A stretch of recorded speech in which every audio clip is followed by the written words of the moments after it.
Shadaqallahul adzim. Terjemahkan. Dan orang-orang yang beriman dan mengerjakan kebajikan pasti akan kami hapus kesalahan-kesalahannya, dan mereka pasti akan kami beri balasan yang lebih baik dari apa yang mereka kerjakan. Maha benar Allah dengan segala firman-Nya.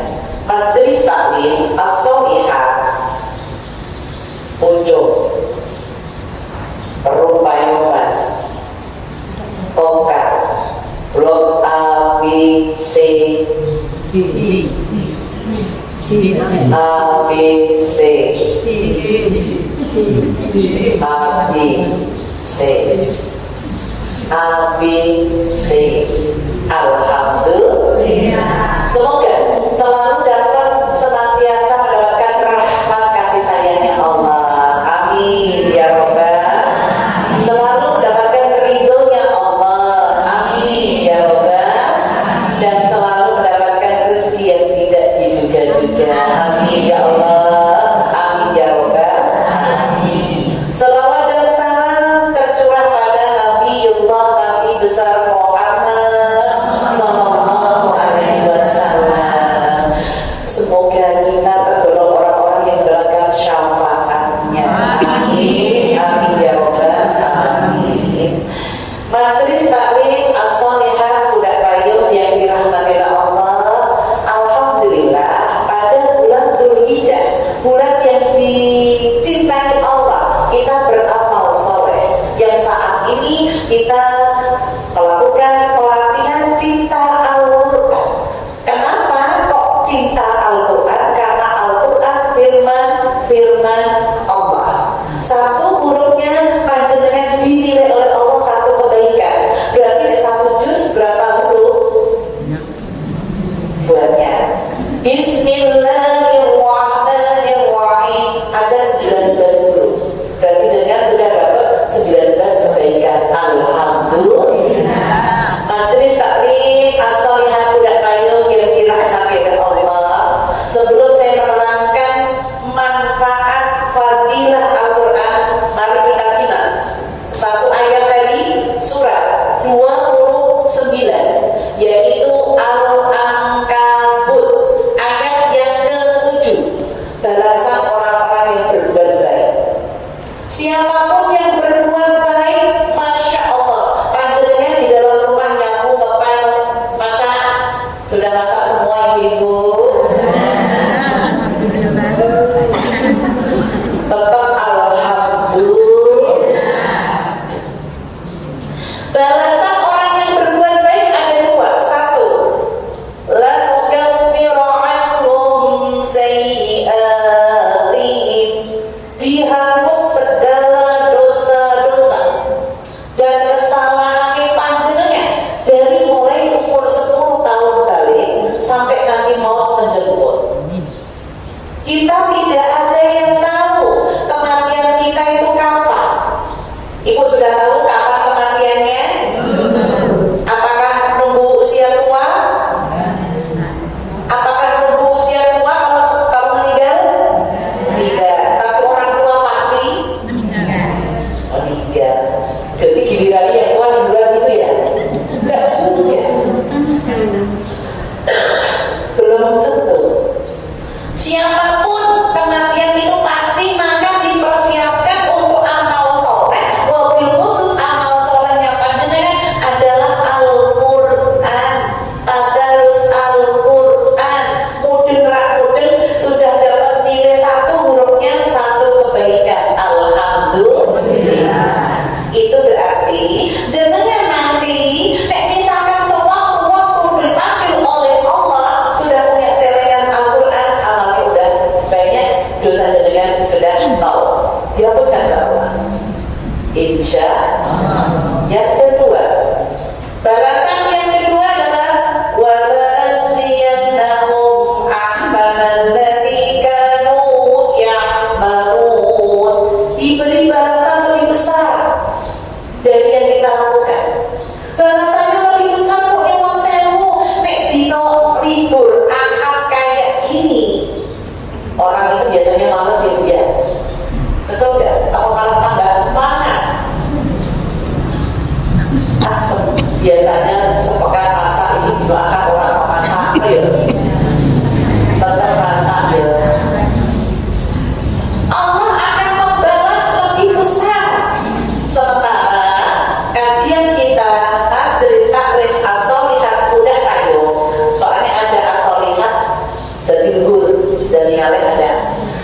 Itu kita insya Allah pekannya pertama dan ketiga. Hari ini aja yang beda. Itu insya Allah panjenengan pengen mengosongkan sebagai amal soleh kita. Karena tadi Ibu Ketua sudah menyampaikan ada kataman. Nanti kataman yang sudah ketiga bulan kita keliling ke masjid-masjid di blok A, B, C. Di sekalian kali ya A, B, C. Oh kamu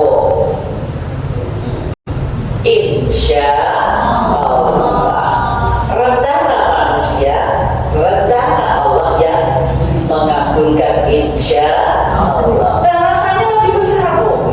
Maka nyuwun sewu Bu, ya gak bisa tadarus, datang aja.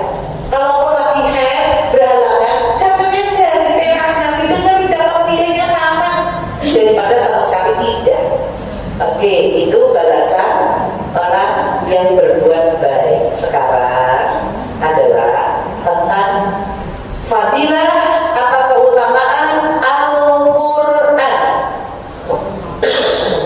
Fadilah keutamaan Al-Quran tertera di dalam surat 17 ayat yang ke-14. Allah menyebutkan A'udzubillahi minasyaitonirrajim. Bismillahirrahmanirrahim. Iqra' kitabaka binafsik al-yawma 'alaika hasiba. Al-ayat terjemahkan. Bacalah kitabmu, cukuplah dirimu sendiri pada hari ini sebagai penghitung atas dirimu. Maha benar Allah dengan segala firman-firmannya.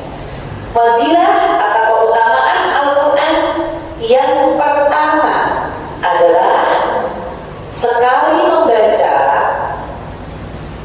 keutamaannya atau pahalanya udah nyampe akhirat. Oke, saya terangkan isi ayat ini. Surat 17 Al-Isra ayat yang ke-14 isinya satu, Iqra' kitabak. Satu, perintah banyak-banyak tadarus Al-Quran dalam kurung khatam. Perintah banyak-banyak tadarus Al-Quran dalam kurung khatam.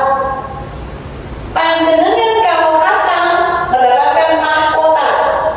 Mahkota tiket masuk surga namanya Al-Maqor. Jenengan kalau pakai mahkota pasti bajunya bagus.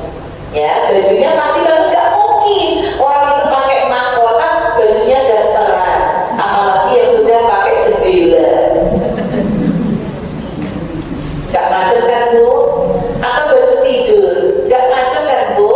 Mahkota itu pasti resmi, pakaiannya bagus, menunjukkan itu penghargaan bahwa baca panjenengan nek tadarus kok gak iso kul apa Bu? Al-Ikhlas, Al-Falaq, An-Nas. Lah ora iso. Nek memang gak bisa jenengan kok pengen tadarus, baca yang translate daripada sama sekali enggak. Di HP nek jenengan buka, itu kan orang Arab, orang Latin. Latin itu namanya translate, terus baru terjemahan. Daripada sama sekali tidak membaca. Karena umur. Alhamdulillah, di Pucung ada berapa itu yang baca Iqra? Alhamdulillah. Kalau di sini, Roce, Rompiro, baca Iqra? Di Asalam sini, baca Iqra? Ada? Belajar kok kalau memang susah. Disambung tadi, baca Latinnya boleh daripada sama sekali tidak. Kafa binafsika al-yawma 'alaika hasiba. Kesimpulan yang kedua, surat 17 ayat yang ke-14. Kesimpulan yang kedua, sekali membaca Al-Quran di dunia, pahalanya udah nyampe akhirat. Insya Allah. Semoga semua yang masih taklim as-solihat, dirinya, semua keluarga besarnya masuk surga. Amin. Amin ya robbal alamin. Jadi ibu kalau di rumah membaca Al-Quran harus jangan di satu tempat itu, pindah-pindah di ruang tengah. Itu biasanya di ruang mana lagi. Kita tuh kan punya rumah, alhamdulillah kan Bu, bisa masuk lihat di belakang, lihat samping, lihat kanan kiri, alhamdulillah. Berarti yang bersini disyukuri aja. Itu berarti pada. Oke, sekarang fadilah yang kedua. Fadilah yang kedua tertera di dalam surat masih 17. Kembali ke tadi yang sudah dibaca Qori 17 ayat yang ke-82 dan tadi sudah dibaca oleh suamiku tercinta di dalam mukadimahnya. Yang kedua adalah sebagai obat, ma huwa syifa'u rahmatul lil mu'min. Fadilah Al-Quran yang kedua adalah sebagai obat yang goib atau yang nyata. Yang goib itu sih jin. Terjemahkan. Dan kami turunkan dari Al-Quran sesuatu yang menjadi penawar dan rahmat bagi orang yang beriman. Sedangkan bagi orang yang zalim, Al-Quran itu hanya akan menambah kerugian.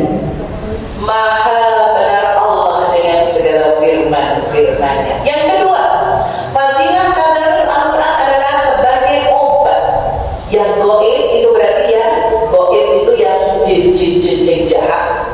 Sama yang nyata, visi kita ini. Maka nyuwun sewu ibu, nek lagi tadarus, kok ternyata lututnya sakit, peganlah.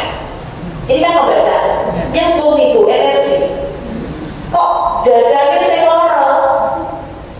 Oke, mana aja pusing? Oke, itu ada saluran energi, ya energi untuk menyambungkan fisik. Nyuwun sewu, karena Al-Quran itu masya Allah kewajiban ibu Al-Quran ada 5 ya, baca, terus mengkaji kayak gini, terus mengamalkan, terus menyampaikan kepada keluarga, terus menghafal. Insya Allah nanti Hafidzah Zulfa Husnayain akan menerangkan tentang enaknya menghafal seenak makan coklat. Suka coklat? Kan berdiri itu coklat. Seenak makan coklat tuh kayak apa, bisa bayangkan? Kemarin yang silaturahmi ke rumah dapat coklat, sudah dirasain belum? Gimana rasanya? Enak. Tahun depan lagi ya? Bukan lagi ya? Alhamdulillah. Tapi mayoritas menghafal itu susah atau mudah? Susah. Jangan kan bisa apa? Kalimat apalah karena sekarang ya. Kalau saya itu kan bisa apa? Nanti mau diterangkan menghafal itu enak sebetulnya. Kok kita kok nggak nyantol ya?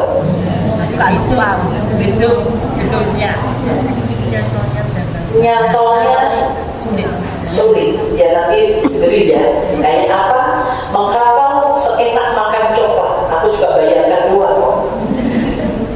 Oke, itu obat.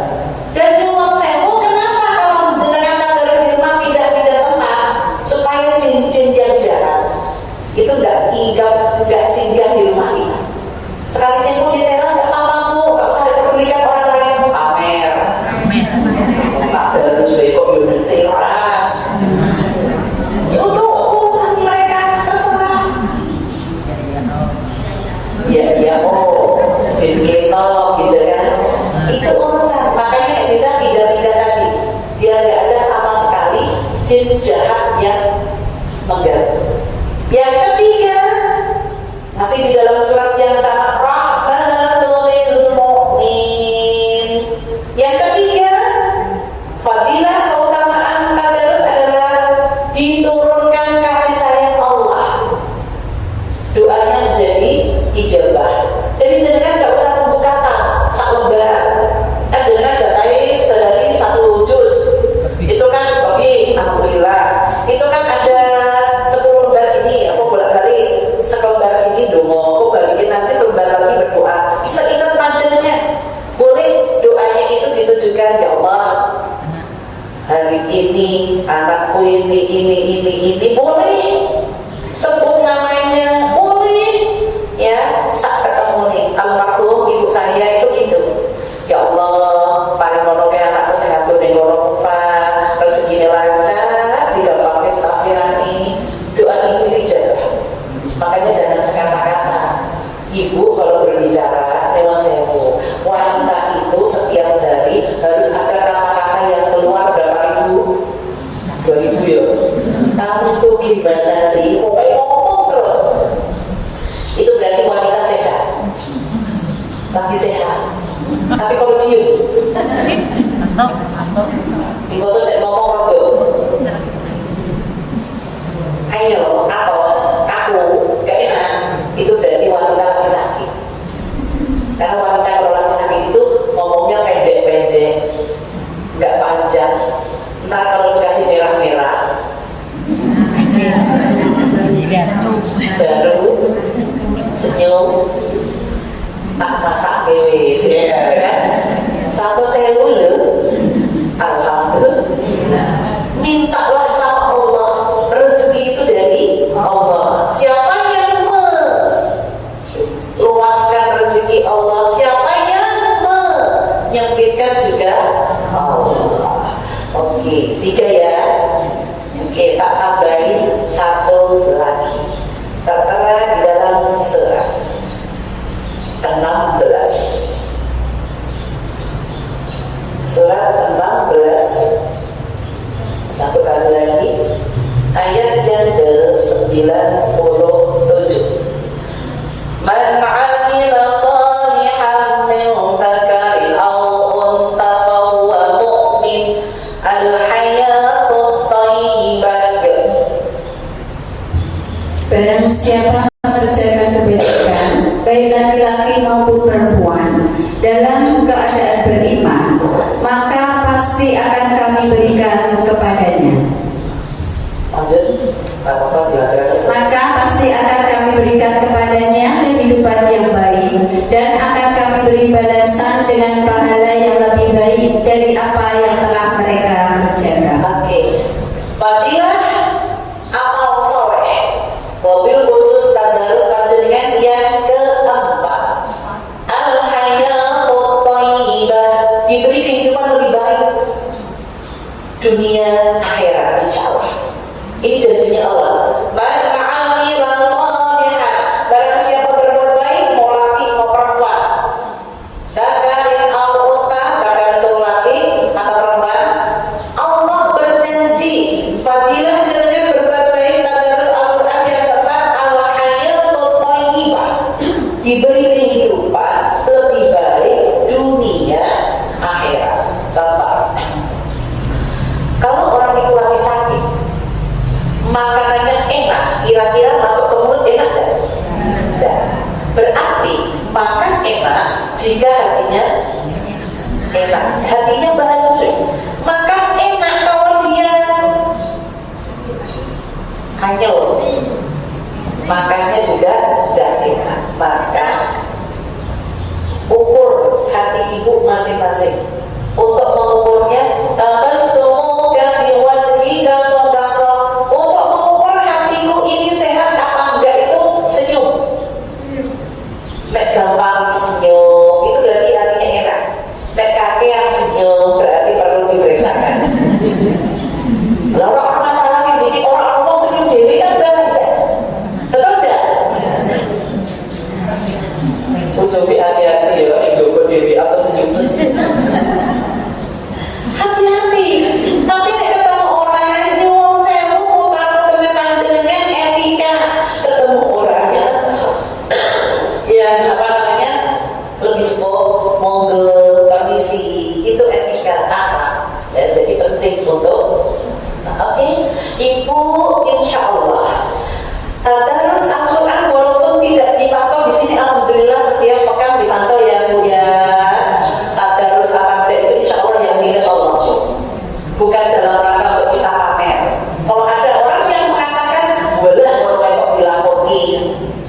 Itu artinya sih rusak. Kan kita itu dalam rangka untuk menjadi akhlak, penyemangat. Berapa orang yang komentar, adalah menolak kok di pelapor ki. Allah yang akan nilai itu. Kita hanya sekedar menyemangati. Karena ini amalnya akan bermanfaat dunia akhirat. 4 tadi, apabila Al-Quran ada dulu belum nyampe menjalankan memahami, mengamalkan, menyampaikan sampai menghafal. 1, pahalanya udah nyampe akhirat.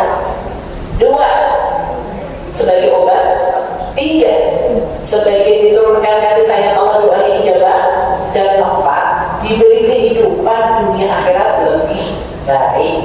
Akhirnya tadi udah disebutkan untuk nyampe akhirat dari surat Al-Isra ayat 14, sebagai obat dan kasih sayang tadi Al-Isra ayat 82, sebagai gantinya Allah mengganti kehidupan dunia akhirat lebih banyak surat 14 An-Nahl ayat yang ke-97. Insya Allah itu biar dilanjutkan sesi yang kedua tentang menghafal itu enak, seenak maka coklat. Kayak apakah coklat itu?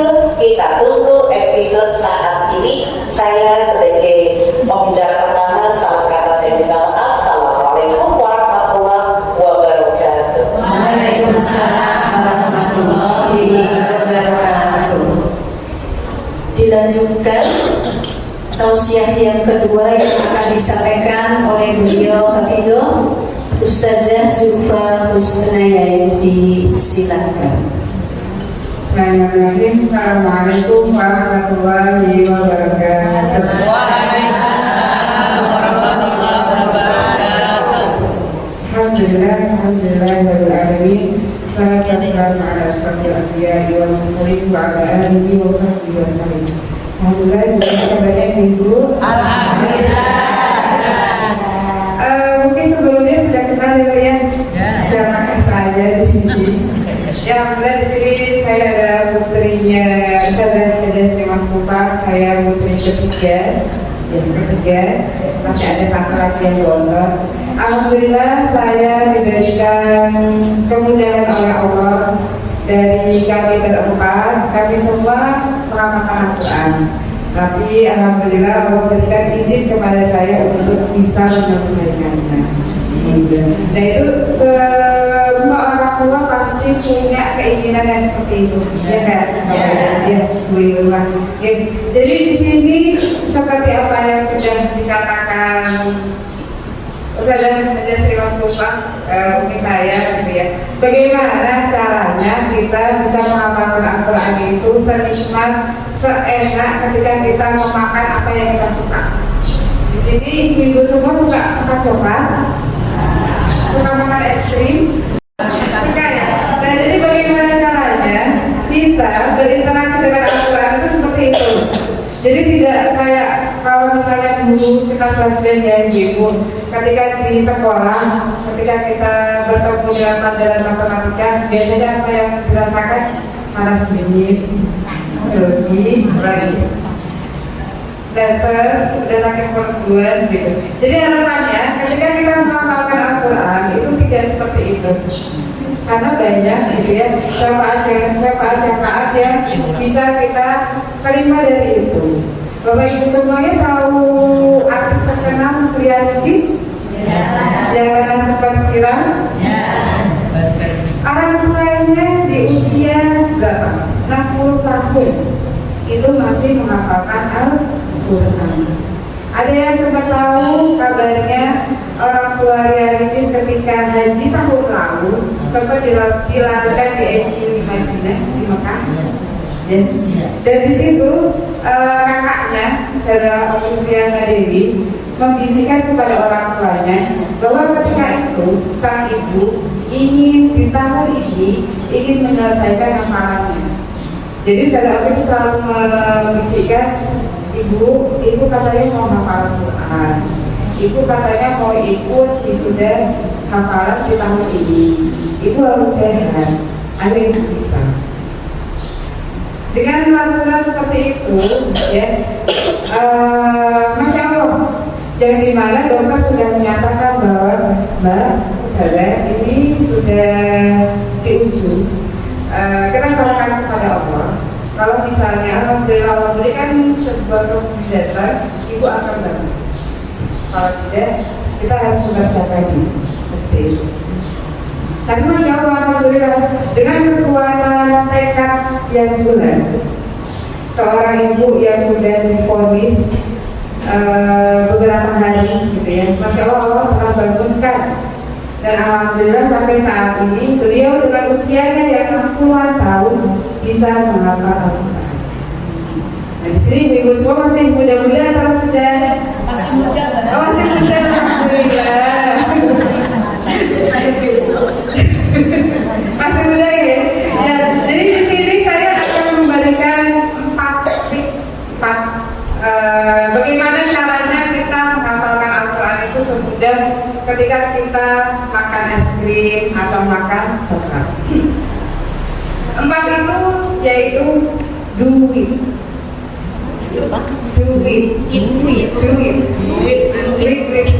uang. Jadi ada 4. Yang pertama D, yang kedua U, yang ketiga I, dan yang keempat T. Kan ibu-ibu kalau misalnya mendengar kata duit kan sering gitu ya. Daripada kalau misalnya kita apa itu, kalau misalnya apa itu perayaan apa gitu kan. Nah yang pertama D, apa itu D? Berdoa. Yang pertama yaitu doa. Doa di sini kita sandingkan dengan niat. Jadi kita diminta untuk meluruskan niat kita ibu semuanya. Di sini kita niat untuk menghafalkan Al-Quran itu untuk apa? Apakah tadi kita cuma ingin dikenal sebagai seorang penghafal Al-Quran, atau memang dengan kita ingin dilihat sebagai penghafal Al-Quran yang apa bu?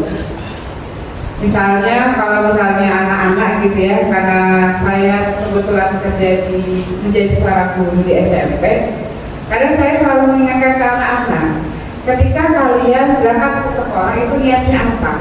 Kalau misalnya niatnya hanya sekedar disuruh orang tua untuk sekolah, itu pasti amalannya akan hilang. Kalau misalnya niatnya biar kelihatan rajin, kelihatan tok-tok gitu ya, pura-pura sekolah, padahal dia di sekolah main-main aja gitu, itu juga sama, tapi nanti amalannya juga akan hilang. Nah, di sini kita diminta untuk meluruskan niat kita. Tadi niat kita di sini untuk mendapatkan bagaimana caranya kita bisa memberikan orang tua kita mahkota surga.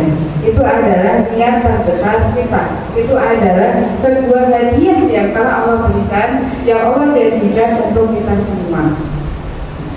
Di sini meskipun orang tua ibu-ibu semua sudah mendahului, kita masih punya orang tua kan bu? Sudah nggak ada mbak. Meskipun nggak ada, orang tua kita masih ada. Ya, meskipun kita ketika kita saat ini misalnya, alhamdulillah bisa menyelesaikan gitu ya, bisa menyelesaikan hafalan di usia 70 tahun. Apakah kita masih bisa memberikan kekuatan kepada orang tua kita? Bisa. Begitu juga ketika misalnya bapak ibu semua ingin mendapatkan mahkota itu, bagaimana caranya kita mendapatkan mahkota? Caranya yang pertama bisa menghafalkan Al-Quran. Kalau misalnya kita merasa tidak mampu, kita support anak-anak kita untuk menghafal Al-Quran. Banyak ibu-ibu caranya, meskipun kita nggak bisa mengajarkan saat ini, banyak fasilitas masih di daerah sini yang sudah ada, banyak di setiap orangnya ada TNI. Kemudian banyak juga sekolah-sekolah Islam ya, yang di sana ada program menghafal Al-Quran. Nah, tetapi ketika kita di rumah, kita jangan asal yang kamu hafal Al-Quran nggak, biar kamu bisa memberikan hadiah buat ibu nak. Jangan paksa. Nah, yuk bareng-bareng yuk kita hafal Al-Quran. Banyak juga kisah-kisah yang dimana ketika ada seorang ibu-ibu selalu pagi harinya sebelum berdagang. Jadi beliau adalah seorang pedagang, menyempatkan pagi harinya untuk berinteraksi dengan Al-Quran. Interaksi itu ada apa aja yang tadi sudah disampaikan oleh ibu saya. Ada tadarus, dan yang paling tingkat yaitu paling atas yaitu menghafal. Kalau misalnya ibu-ibu di sini semuanya sudah bisa rutin gitu ya, 1 bulan khatam, alhamdulillah, atau 2 bulan khatam, maka kita tingkatkan lebih tingkat lagi, yaitu menghafal. Kalau misalnya kita sudah terbiasa untuk membaca Al-Quran, insya Allah kalau misalnya kita menghafal Al-Quran itu biasanya lebih mudah. Itu yang pertama, yaitu kita berdoa meminta kepada Allah bagaimana caranya biar niat kita itu tetap diluruskan oleh Allah. Selanjutnya, yang kedua, yaitu kita berusaha. Tadi yang pertama D, doa, yang kedua yaitu usaha.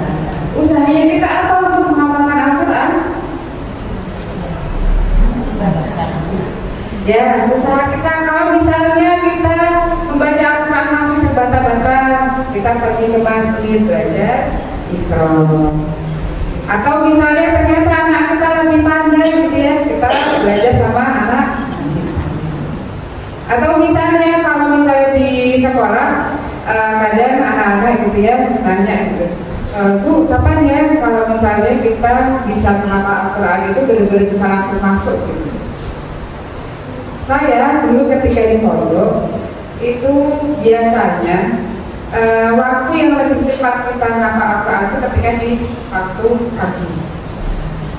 Waktu pagi mau sebelum subuh ketika dia mulai ataupun sesudah subuh.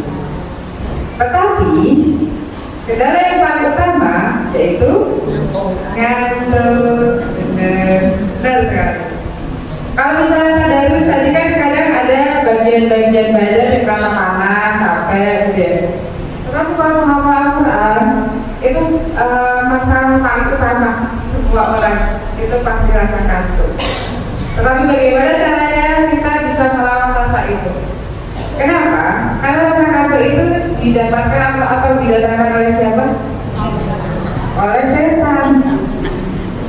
Kalau misalnya kita hafal Al-Quran, terus kita lebih mementingkan atau kita tertidur, berarti yang benar siapa, Bu? Setan. Berarti tubuh kita dikuasai oleh siapa? Kalau misalnya kita akhirnya banyak caranya bagaimana kalau misalnya ketika kita menghafal Al-Quran itu dia tidak ngantuk. Tadi bisa kalau misalnya mereka tadi mengatakan ketika lututnya sudah mulai panas dipegang durain sama. Katanya kita dipegang durain, Allah berikan kami kemudahan untuk menghafalkan Al-Quran. Atau misalnya ketika duduk masih ngantuk gitu, biasanya kalau saya berdiri. Nanti kalau berdiri masih ngantuk lagi, jalan. Kalau misalnya masih ngantuk lagi, ambil lagi. Ternyata masih gak bisa. Kalau tidur, ngantuk itu berarti apa, Bu? Ngantuk itu berarti tidur, gitu ya. Tetapi kita lihat, saya kalau dulu, saya ketika di pondok, saya minta tolong sama teman saya. Nanti saya tolong ya, bangunin 3 menit lagi. Karena dulu belum ada, tidak perlu HP gitu ya. Kalau misalnya ada HP kan mudah gitu ya, kita tinggal pasang alarm, 3 menit tidur, selesai gitu ya. Kalau misalnya benar-benar ngantuk, ketika kita tidur sedikit waktunya tidur, itu pasti bangun tetap pasti fresh. Beda lagi kalau misalnya kita dari 5 menit, kemudian kita dibangunkan, kita bangun, kita masih ngantuk, udah masih ngantuk, terus habis itu belajar. Biasanya itu kenapa, Bu? Banyak faktor, ya. Ada tadi kita kembali ke yang pertama, niatnya kita ketika kita menghafalkan Al-Quran itu kurang. Kemudian bisa jadi yang kedua sudah terlalu kelelahan. Tetapi ada juga ustaz saya ketika itu beliau menyampaikan sebelum tidur, ketika kita sebelum tidur kita diminta untuk membaca ayat yang mau kita hafalkan sebelum tidur sampai nanti posisi kita sudah mulai ngantuk. dan tertidur. Karena otak kita itu akan mengunci apa yang telah kita lakukan sebelum kita tidur. Bisa jadi di dalam mimpi kita itu kita sedang menghafalkan Al-Quran. Nanti bangun-bangun ternyata Masya Allah Alhamdulillah sudah hafal gitu ya. Kadang-kadang kan gitu. Tapi ya itu, jadi tidur, setiap sebelum tidur, misalnya kita mau hafalan surat atau Al-Baqarah gitu ya. Al-Baqarah itu kan Masya Allah ya, sebuah surat yang perlu perjuangan karena banyak ayat-ayat yang sama. Kita baca aja. Kita baca aja Al-Baqarah satu ayat aja. Satu ayat kita baca berulang sampai kita mulai ada rasa kantuk. Beda, kalau rasa kantuknya malam itu kan memang butuh waktu yang beristirahat ya Bu. Beda ketika misalnya pagi-pagi kita sudah dalam kondisi sudah tidur, terus kita menghafalkan Al-Quran, ternyata kita ngantuk, itu beda lagi. Nah, kalau sampai di malam hari, itu otak kita, ketika kita tidur, otak kita itu masih fresh, masih terputar ayat memori yang kita lakukan atau memori yang mengunci memori yang kita terakhir lakukan, yaitu saat itu kita sedang membaca Al-Quran. Itu yang kedua, yaitu kita diminta untuk usaha. Kemudian yang ketiga ada ikhtiar. Bentuk ikhtiarnya kita itu apa? Kalau misalnya ibu benar-benar niat, kalau misalnya kita mau untuk menghafalkan Al-Quran, ikhtiarnya misalnya kita dalam satu hari minimal satu ayat. Atau misalnya ibu-ibu gitu ya mau mentargetkan nih selama 3 tahun, pokoknya mau nggak mau bisa nggak bisa 3 tahun harus hafal. Berarti 1 tahunnya harus hafal berapa juz? 1 tahun harus hafal 10 juz. 10 juz dibagi 12 bulan. 12 bulan itu masih keutuh 1 minggu. Atau misalnya minimal, misalnya di dalam 1 bulan itu kita menghafal 1 juz. Nah, jadi kita punya niatan, dan kita harus mentargetkan kita itu mau sejauh apa. Atau misalnya di sini kita masih merasa bahwa juz 30 kita, ataukah kita mau hafalan juz 30 deh, minimal juz 30. Juz 30 satu hari 1 ayat gitu ya, insya Allah bisa. Apalagi juz 30 itu kan ayat-ayat yang sering kita baca.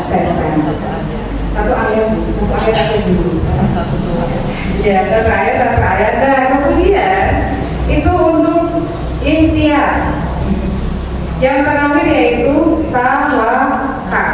Untuk ikhtiar tadi, ketika kita sudah menghafalkan Al-Quran, kemudian kita menyerahkan ke siapa Bapak Ibu. Biasanya ketika menghafalkan Al-Quran, kalau misalnya kita cuma hafal aja, tidak disetorkan, itu biasanya lebih mudah hilang, lebih mudah luntur. Otomatis kita mencari guru bisa, atau bisa menyetorkan hafalan kita kepada sanak saudara. Di rumah ada siapa, misalnya ada anak, nah, nggak tolong simak ibu hafalan surat ini. Gak usah takut bu, gak usah minder. Kok ibu cuma hafalannya 1 ayat bu, aku aja loh 1 surat. Ya saya gitu ya. Gitu. Jadi kita tidak boleh minder gitu ya. Jadi ketika kita sudah menghafalkan Al-Quran, kita minta tolong kepada suami misalnya, atau anak kita untuk mengecek hafalan kita.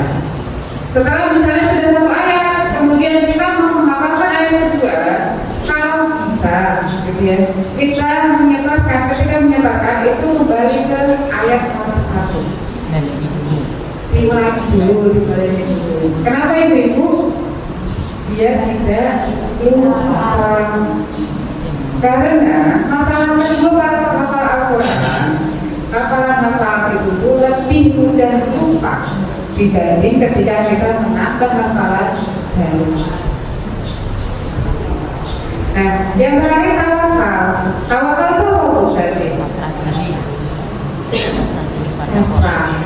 yakin kepada Allah bahwa insya Allah Allah itu akan memudahkan siapapun itu, dalam kondisi apapun itu, dalam berapapun usia itu. Kenapa? Karena Allah sudah menjelaskan benar-benar sangat jelas sekali di dalam surat Al-Qamar ayat 17 yang bunyinya walaqad yassarnal Qur'ana lidzikri fahal min mudzakir. Di dalam surat Al-Qamar itu, di ayat itu diulang berkali-kali, kalau salah ada 5 kali, yang artinya dan sesungguhnya Allah itu sudah memudahkan Al-Quran itu untuk dipelajari. Tidak ada yang kitab-kitab lain yang ada penghafalnya, ada enggak. Jadi hanya cuma Al-Quran aja.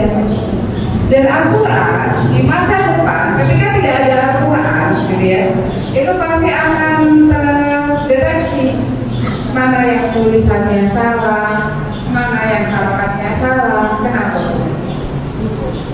Karena ada para penghafal Al-Quran yang tahu, oh ternyata ini salah nih penulisannya, oh ternyata ini artinya masih tidak sesuai. Banyak ya Bu yang percetakan Al-Quran yang tidak sengaja salah memberikan harokat, dan itu sangat ketahuan bagi para penghafal Al-Quran. Berarti tadi ada berapa caranya Bu? Ada apa saja? Duit, kita ingin duit ya Bu ya. Yang pertama ada doa, kemudian yang ketiga, yang keempat, badan Bu siap untuk menjalankan. Berarti ini nih nanti ada apa? Evaluasi. Evaluasi 2 minggu berapa hafalan nanti ya Bu ya.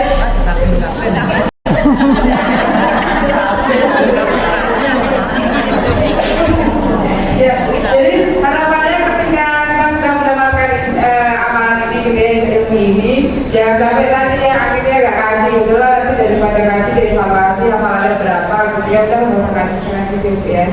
Ini cuma cara aja, nanti semisal beberapa apa dikasih tahu ke anak-anaknya gitu ya. Karena ketika ibu Bapak Syukera, nah ini caranya, itu sudah lupa. Oke, dari saya cukup sekian. Bila ada salah mohon maaf. Assalamualaikum warahmatullahi wabarakatuh.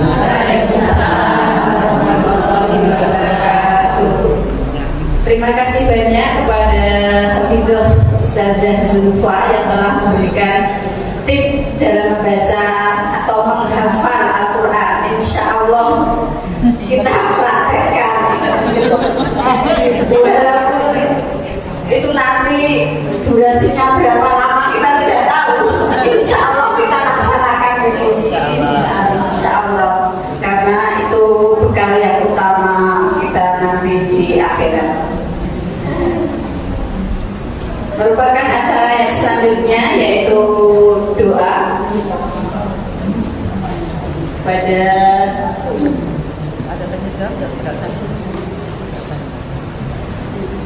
kepada Ijazah Ustazah Mas Kupar, disilakan. Sesuai dengan tempat duduknya. Kita berdoa untuk di akhir acara pelatihan cinta Al-Quran. Semoga Allah mengijabahi doa-doa kita semua. Bismillahirrahmanirrahim. Alhamdulillahi Rabbil Alamin. Hamdan syakirin, hamdan na'imin, hamdan yuwafi ni'amahu wa yukafi'u mazidah. Ya Rabbana lakal hamdu kama yanbaghi li jalali wajhika wa 'azimi sultanik. Allahumma shalli ala sayyidina Muhammad wa ala alihi wa ashabihi ajma'in. Ya Allah, ya Rahman, ya Rahim, turunkan rahmat ya Allah. Setelah tolakul ilmi adalah ijabah doanya ya Allah. Yang hadir di masjid ini mohon diijabah ya Allah. Apa yang dihajatkan, apa yang didoakan. Allahumma inna nas'aluka khairun najah. Sebut hajat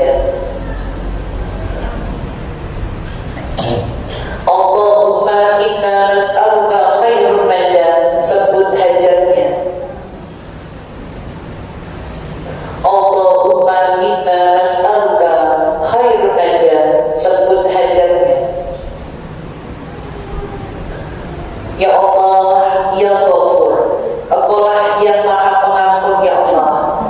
Ampuni kami majelis taklim as-solihat budak payung ini segala dosa yang dilakukan ya Allah, dosa yang sengaja ataupun yang tidak disengaja. Rabbana innana amanna maghfir lana dzunubana wa qina adzabannar, dan kami semua terhindar dari siksa neraka. Ya Allah, kebaikan-kebaikan kami cinta Al-Quran, tadarus hatam setiap bulan ya Allah. Mudahkan majelis taklim as-solihat budak payung ya Allah, mudahkan untuk sampai jenjang menghafalkannya ya Allah. Allahumma ahsin akibatana fil umuri kulliha wa ajirna min khizyid dunya wa adzabil akhirah. Dengan Al-Quran kita mudah untuk diangkat ke derajat tertinggi yaitu surga. Ya Allah, kami memohon beri umur yang barokah ya Allah, banyak kebaikan, banyak rezeki ya Allah, yang sudah kami miliki selalu berkah untuk dunia akhirat dan pandai bersyukur. Allahumma ja'al khairan fil akhirah wa khairu amalina khawatimahu wa khairu ayyamina yawma al-muqam fi. Rabbana atina fid dunya hasanah wa fil akhirati hasanah wa qina adzabannar. Subhanallahumma wa bihamdika asyhadu an la ilaha illa anta astaghfiruka wa atubu ilaik. Bifadillah al-Fatihah. A'udzu billahi minasyaitonir rajim. Bismillahirrahmanirrahim. Alhamdulillahirabbil alamin. Arrahmanir rahim. Maliki yaumiddin. Iyyaka na'budu